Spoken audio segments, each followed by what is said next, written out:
কদর রাত আসলে শেষ দশকে আমাদের তালাশ করতে হবে। 21 থেকে 29 রাত্রি পর্যন্ত। 21 নাম্বার তারাবি, 23 নাম্বার তারাবি 25, এরপরে 27, 29, এই চারটার কথা বেশি বলা হয়েছে।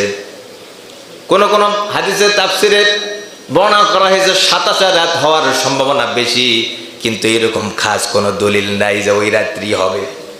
আপনি এই 21 থেকে 29 পর্যন্ত বেজুড় রাতগুলো যদি আপনি স্মরণ করতে পারেন, জাগতে পারেন, অবশ্যই একটা রাত্রি আপনার ভাগ্যে জুটে যাবে। জুটে গেলেই 83 বছর 4 মাস। যখন এই আয়াতটা নাজিল হয়নি, তার আগে আল্লাহর নবী প্রথম 10 দিন ইতিকাফ করেছিলেন। আল্লাহকে বললেন, রব্বুল আলামিন, আমি তো 10 দিন ইতিকাফ করেছি।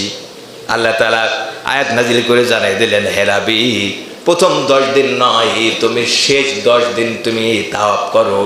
এই শেষ 10 দশকের বেজোর রাতগুলা তুমি ইবাদত করো। আমি আল্লাহ রাব্বুল আলামিন তোমার ভাগ্যে লাইলাতুল কদর দিয়ে দেব। বলেন সুবহানাল্লাহ। এই রাতগুলা যাপন করতে হবে। তাহলে 5 ওয়াক্ত নামাজ ঠিক রাখা না না রাখা, সুদ খায়া না ছেড়ে দেয়া, বউবেটের পর্দা করে না না করে, অন্যায় করে না না করে, এইগুলা যদি মানুষের হক বিনষ্ট যদি আপনি করেন, তাহলে আপনার ভাগ্যে জুটতেও পারে, নাও পারে। এর জন্য ফরজ ইবাদত